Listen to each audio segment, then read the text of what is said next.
Aujourd'hui, dans Détour d'un livre, je vous propose de découvrir le Reich de la Lune de Johanna Senizzalo. Vous aimez les uchronies, vous vous souvenez de ce nanar devenu culte Iron Sky qui racontait l'histoire de nazis sur la Lune revenant sur Terre des décennies plus tard. Alors, voici son pendant littéraire. Oui, car pour une fois, ce n'est pas le film qui est tiré du livre, mais le livre qui s'inspire du film. C'est en effet ce qu'a fait Johanna Senizzalo ici, en donnant l'occasion de mieux se mettre dans la peau de Renate Richter, la narratrice du roman.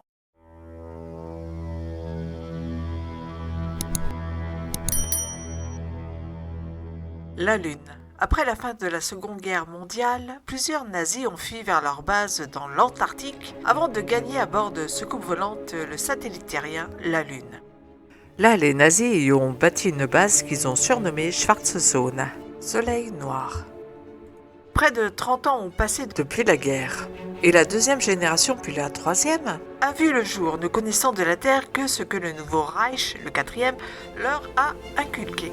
Heureusement pour cela, il y a les bases de données sauvées de la destruction, des microfilms.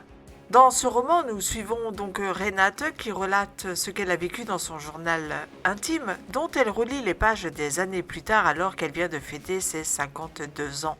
Le gouvernement sur la Lune est nommé le Mondreich. Sur la Lune, tout est fait à base de chanvre, les uniformes, la nourriture, le papier. Sur la Lune, il y a aussi l'élite, mais il y a également les sous-hommes, une catégorie d'Allemands nés hors mariage essentiellement et qui ne sont donc pas purs aux yeux du Quatrième Reich. À eux donc les basses besognes à accomplir. Mais tout le monde a un rôle sur Schwarze Zone.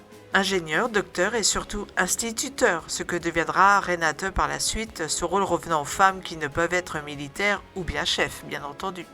À l'âge adulte, il y a les mariages aussi arrangés par une sélection et c'est ainsi que Renate va se retrouver liée à Klaus Adler, un nazi aux dents longues qui ne rêve que d'une chose, prendre le commandement de la Lune et d'envahir par la suite la Terre. Oui, car même s'ils sont coupés de l'évolution culturelle et technologique de la Terre, ces descendants de nazis perpétuent un régime totalitaire rigide avec pour seul objectif préparer méticuleusement leur revanche. Le tout sous l'œil d'Hitler, dont le corps a été momifié et repose dans un sanctuaire sur la Lune. Oui, il n'est pas mort dans son bunker. Enfin, du moins, dans ce livre.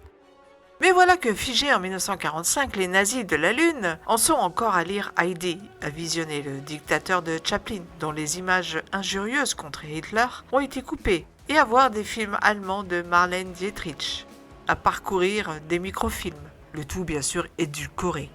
Et ces nazis, tout juste parviennent-ils à espionner la Terre, enfin du moins partiellement.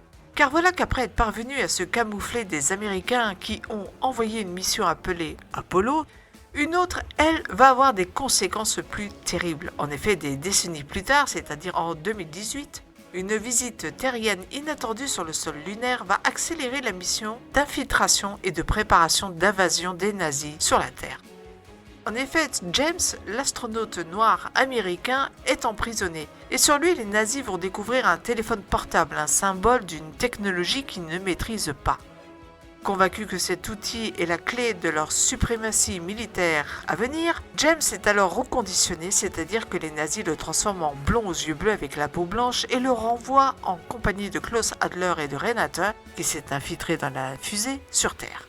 Mais le séjour sur Terre va être semé de péripéties en découvrant notamment ce qu'est le monde moderne, la nourriture qui rend les gens obèses, la télévision, le numérique et les réseaux sociaux. Les ambitions et la rigueur de Klaus vont se nourrir de ce que peut offrir la planète bleue, alors qu'il devient l'objet de propagande d'une campagne présidentielle où la suprématie blanche est plus que d'actualité, pendant que les certitudes, elles, de Renate, vont finir par voler en éclats.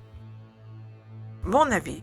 Johanna Senizzalo, qui est une écrivaine finlandaise, s'inspire donc du film Iron Sky, auquel elle a participé en coécrivant le scénario, pour élargir sa pensée et étoffer sa vision dans ce livre.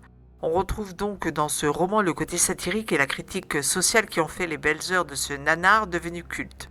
Ici, ce qui est intéressant, c'est le décalage entre la vie des nazis sur la Lune, toujours ancrée dans leur système tiré des années 40, et la réalité moderne qui s'impose à eux via James tout d'abord, puis la Terre. À travers l'ignorance des nazis sur les avancées technologiques et culturelles, l'autrice pointe les dérives de notre société actuelle. L'endoctrinement la perte de liberté, la démocratie à géométrie variable, la manipulation des masses et le rôle des réseaux sociaux dans la vie de chacun, mais aussi des politiques. Ce sont donc les ressentis, les confrontations, les explorations de Renate qui nous permettent de nous faire découvrir cette dichotomie entre deux mondes. C'est donc aussi une manière pour Johanna Sinizzalo de dénoncer les dérives de deux systèmes, celui des nazis, mais également le nôtre sous la forme de l'ironie. Mais si cette confrontation est intéressante, il y a aussi beaucoup de problèmes à mon sens dans ce roman. Tout d'abord, les personnages. Hormis celui de Renate qui est très creusé, les autres sont sous-développés. Le rythme est également très inégal. J'ai beaucoup aimé tout ce qui a trait à la vie sur la Lune, comment les gens s'y sont adaptés après la fuite de 1945, la société telle qu'elle est actuellement sur la Lune. J'ai par contre moins aimé la seconde partie qui se déroule sur Terre quand Hans Adler et Renate viennent donc sur Terre. D'abord parce que le rythme est plus lent, les éléments sont à mon sens moins captivants. Ce livre souffre également du peu de dialogue, ceux-ci sont quasi inexistants dans le livre qui compte quand même plus de 400 pages.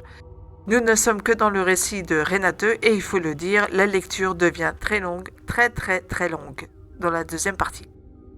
Donc pour conclure, L'Orage de la Lune est une satire intéressante entre deux mondes qui s'entrechoquent, une uchronie originale avec des thématiques profondes, une écriture pleine de réflexion, mais un oubli dans l'élaboration profonde des divers personnages et surtout beaucoup de longueur. Une lecture donc en demi-teinte pour ce Le Reich de la Lune. Peut-être vaut-il mieux voir d'abord le film avant de lire le livre. Un livre donc auquel j'ai mis la note de 3,5 sur 5. Voilà, si vous avez aimé cette vidéo, n'oubliez pas de mettre un pouce vers le haut, de me dire en commentaire ce que vous avez pensé du film Iron Sky si vous l'avez vu, du livre si vous l'avez lu. Et moi je vous dis à très bientôt pour une nouvelle lecture sur auditourdunlivre.com. Et je vous souhaite à tous de passer une bonne semaine. Je plonge dans les mots, les pages qui s'écoulent. Vidéo en cours, critique et récit, une chaîne enchantée, la vie bien choisie.